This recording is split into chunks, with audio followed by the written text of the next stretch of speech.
येशूला धन्यवाद देते. माझ्या आईला ना बरेच दिवस इथं एक गाठ होती. ती गाठ असं एकदम फुगली होती आणि खूप तिला दुखत होतं, खूप रडायची ती.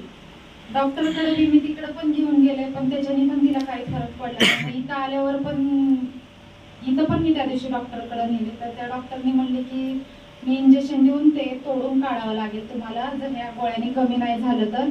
तेव्हा मी प्रभू येशूला म्हणले की हे प्रभू येशू, आमच्याकडं हे सगळं करण्यासाठी खरंच खूप काय नाहीये, अशी काही वेळ येऊ देऊ नको.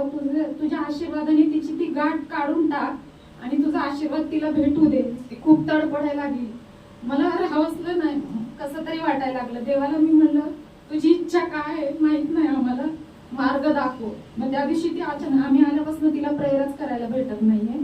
मग म्हणली तुम्ही आल्यापासून मला प्रेयरच भेटत नाहीये म्हणून मला त्रास होतोय म्हणली. मग मी म्हणलं आज जा प्रार्थनेला तिथे आणि तुला बरं वाटेल. मग ती त्या दिवशी आली वाटतं, पास्टरनी प्रार्थना केली तेव्हा ती घरी आली. तेव्हा मुलीने सांगितलं आईला खूप त्रास झालाय. मग मला अजून वाईट वाटलं. मी म्हणलं देवा प्रभू येशू, तिची ती लवकर गाठ बरी कर आणि तिला बरं वाटू दे. तर काल मी जेव्हा कामावरनं घरी आले तेव्हा आई म्हणली की ती माझी गाठ अगं फुटली आहे, थोडा त्रास होतो. मग मला देव ते पण तुझं बरं करेल.